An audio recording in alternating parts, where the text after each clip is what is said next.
Welcome back to the Snod Pod with John Snodgrass, your mortgage resource, where we're talking real estate, mortgages, and beyond.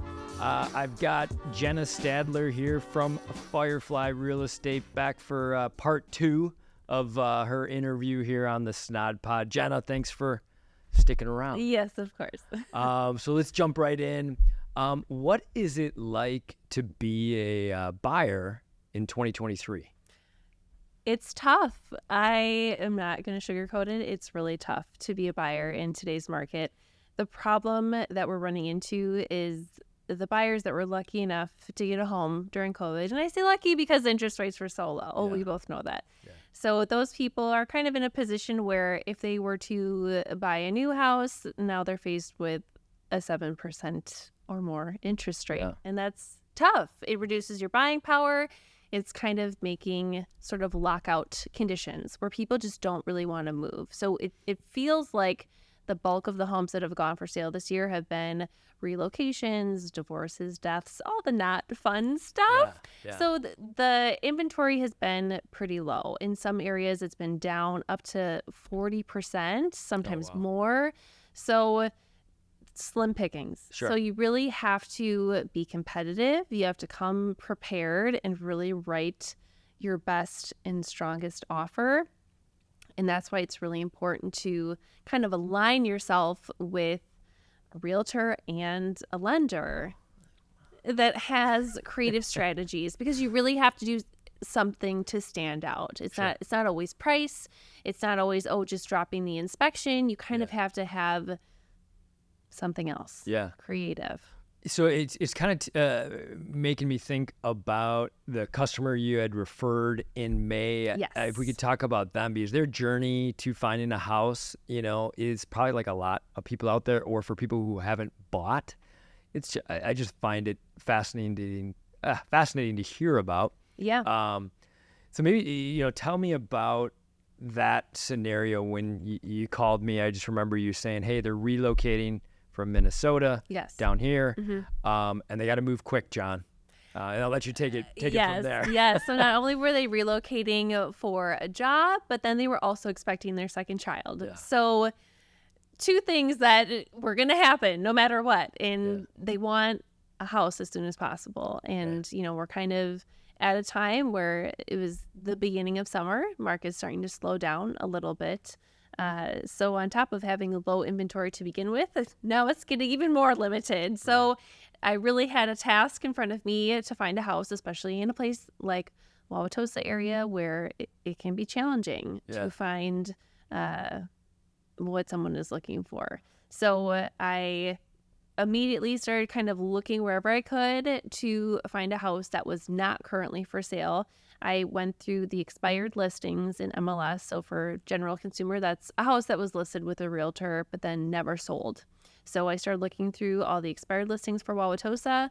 I found one from the year prior that had not sold, and it was in like their perfect neighborhood. This is the creative teacher coming out. Yeah. Let's get creative and find you something. Yes. Sorry, I meant to cut you off. Yes, you got to pull out all the stops. Right. So you really kind of have to dig and look for things, not just wait for something to fall into your lap. So we found that house, and long story short, it ended up being something that they were interested in pursuing. And even before we got to that point, kind of prepping them for the market, I recommended you to them because A+ has the tools that I felt would be really important for them on their home search, writing offers. Thank you. Yeah, we've got a lot of creative products, and kudos to Alex and Pete, the 2 owners. Thanks for giving us the tools that we need to help buyers. Sorry, keep going. Yeah, so I felt that would be another great tool in their toolbox to kind of help them secure a home as soon as possible. So we pursued this house off market. Unfortunately, there were some issues with the home, and it didn't end up working out. Inspection kind of fell through, and it's like a foundation issue or something. Just some structural issues. Okay. Variety of things. Yeah. It just didn't end up being a good fit. Not something that they could take on. That's got to be like, sometimes I would imagine it's a little tough to have that conversation with them to say, hey, not sure. You guys should. We were all on the same. You were okay. You were all on the same page. Okay, It's actually good. the first time I've left an inspection before it was even over. So they're not because thinking, we all oh, knew. bummer. Okay, Yeah, like, oh, this is a good thing we got out of this one kind of yeah. thing. Okay. So we tried it. It was no harm, no foul. Okay. So that one unfortunately didn't work out, but we lost out on a house after that. The other buyer ended up being a cash buyer. Yeah. So this will be a common theme in today's market, competing against cash buyers. Yeah. But we eventually, the next house we wrote on was the one that they ended up getting. And it's definitely a happy ending. They loved living there and it was perfect. But we were competing. Yeah. I remember you had called me Uh-huh. and you asked me to call the listing agent. Mhm. And fortunately, again, working for A+, we're so connected Yes. with the real estate community in southeastern Wisconsin. Fortunately, I knew the person and, Yes. just kind of, they had written a really strong offer, like as good as the next best thing to cash, really. And Yes. and I just reiterated how strong they were. Yes. And, boom, they got it. And I think it was well over asking, but that's what you got to do. And they got it. So. Uh-huh. And it was a key And they're part. super happy. Yes, it was a Definitely. key part. I think it was kind of everyone coming together, a real team effort. I think the listing agent being familiar with A+ and your reputation and really having faith in the programs that you were offering and kind of the way that we structured the offer, they felt really good about that. And I think that was a key part in us getting that house to begin with. Yeah. So, Well, thank you, and thanks for Yeah. referring them. So kind of piggyback along this theme. So again, Mhm. just kind of I'm an example person. Like anytime I'm talking to someone, I'm like, let me give you an example. yes. So like recently, because, we've got this cash offer program now that we've talked about, and you had a buyer recently reach out to me, and there's like, yeah, we're ready to do the cash offer, and so a question for you is like, how, are you talking to buyers now when you're meeting them first? How are you getting them to do either my cash offer or just be prepared to, write competitively right away?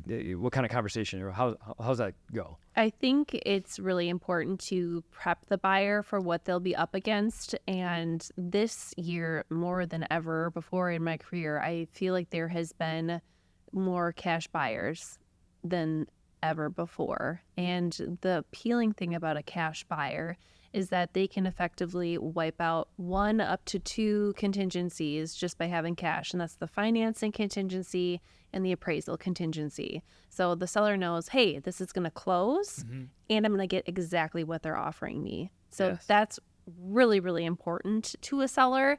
So not everyone has all this money just sitting around, available to purchase a home. So I think having access to things like the cash offer guarantee, the ability to be able to waive those contingencies and effectively be like a cash buyer without having to have your own cash, Yep. I think is just a great thing to have in your back pocket, preparing to be competing against an actual cash buyer in the market. Yeah.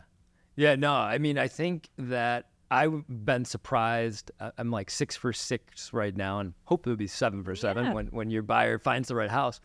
But just been a little surprised that more people haven't jumped on it right away. I think sometimes people think, what's going on with this? Or, there is a small little fee involved, but hey, it's going to help you get the house. So yeah, I was just curious. Yeah, obviously you're just telling them, hey, it's competitive.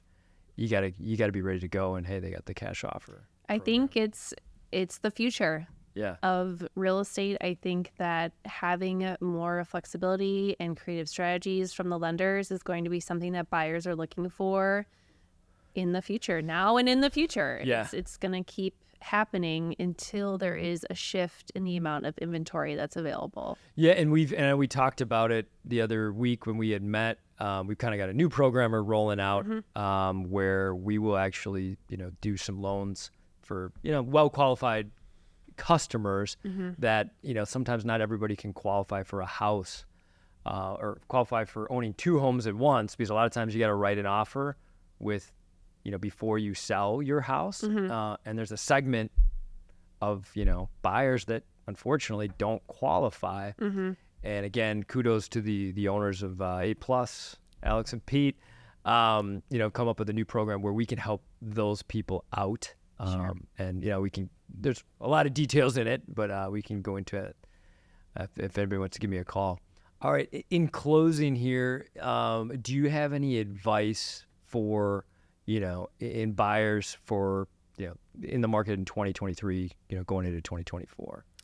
I think with the advent of technology and being able to look at homes on your phone whenever you want at your leisure, I think it kind of makes people feel like they can just skip steps. And my best advice would be to take a step back and talk to the professionals first. Talk to a realtor, talk to a lender, understand what's going on in the market at this time, what you need to do to be competitive, and kind of have all your ducks in a row before you jump out and start seeing houses. I think being prepared will help you be successful a lot sooner.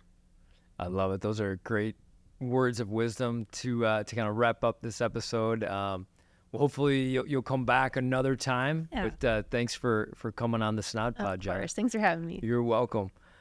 This has been the Snod Pod with John Snodgrass, where we're talking real estate, mortgages, and beyond.